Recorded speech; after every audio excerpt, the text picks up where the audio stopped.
நீங்க மாறணும்னு சொல்றீங்க. ஆனா, எல்லா விஷயத்திலயும் இன்னும் அதே பழைய சாய்ஸஸ் தான் சூஸ் பண்றீங்க. நீங்க வளரணும் அப்படின்னு நெனைக்கிறீங்க. ஆனா, அதே பழைய பழக்கங்கள்லயே மாட்டிக்கிட்டு கஷ்டப்படுறீங்க. நீங்க இன்னும் நம்பிக்கையோட, ஒரு நிலையான மனநிலையோட, குறைவான பதட்டத்தோட இருக்கணும்னு விரும்புறீங்க. ஆனா, நீங்க இன்னும் எப்பவும் போல தான் நடந்துக்கிறீங்க.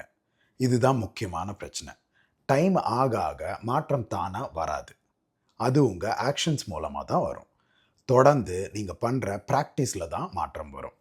உண்மையான நிலையான மாற்றம் ஒரு சிறிய இடைவெளியில தான் இருக்கு.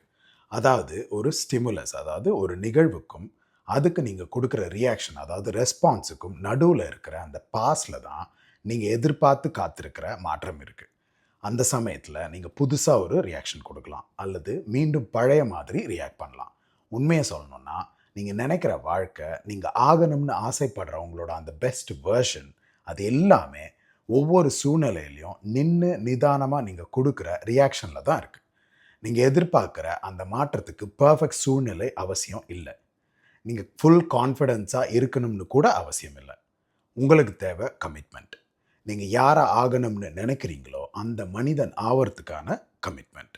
அதுக்கேத்த மாதிரி ஒவ்வொரு தடவையும் நிதானமா நீங்க எடுக்கிற சரியான முடிவுகள். இத நீங்க செஞ்சுட்டா போதும். நீங்க மாறிடுவீங்க. I'll see you soon.